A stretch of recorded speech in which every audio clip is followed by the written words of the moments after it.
Ils sont venus nombreux, des jeunes hommes, mais aussi beaucoup de jeunes femmes.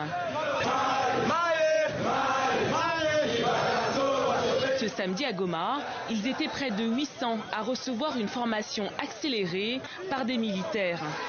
Des jeunes volontaires, très motivés comme Mokili, qui a tenu à répondre à l'appel du président Tshisekedi à s'enrôler dans l'armée pour combattre les rebelles du M23.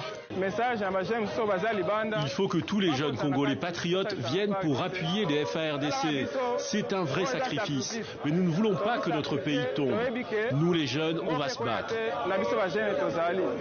Je suis très content de vous. Le colonel Faustin Dakala est chargé du recrutement au sein de l'armée dans la province du Nord Kivu.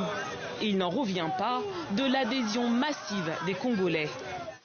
Depuis ce matin, jusqu'à maintenant, nous sommes déjà au-delà de 808 jeunes garçons et filles qui ont répondu présent à l'appel du chef de l'État.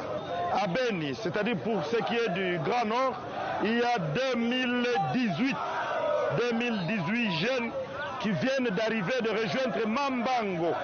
Au programme de cette formation accélérée, beaucoup d'exercices physiques, mais n'intègre pas l'armée qui veut.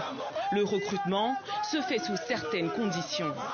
La première condition, c'est être congolais et avoir un minimum d'études au moins de deuxième année post-primaire.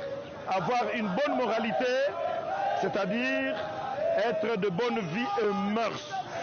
En attendant de nouvelles recrues, les affrontements se poursuivent dans le territoire de Rutshuru, au Nord Kivu. Mais n'intègre pas l'armée qui veut. Le recrutement se fait sous certaines conditions. La première condition, c'est être congolais et avoir un minimum d'études au moins de deuxième année post-primaire. Avoir une bonne moralité, c'est-à-dire être de bonne vie et mœurs. En attendant de nouvelles recrues, les affrontements se poursuivent dans le territoire de Rutshuru, au Nord Kivu.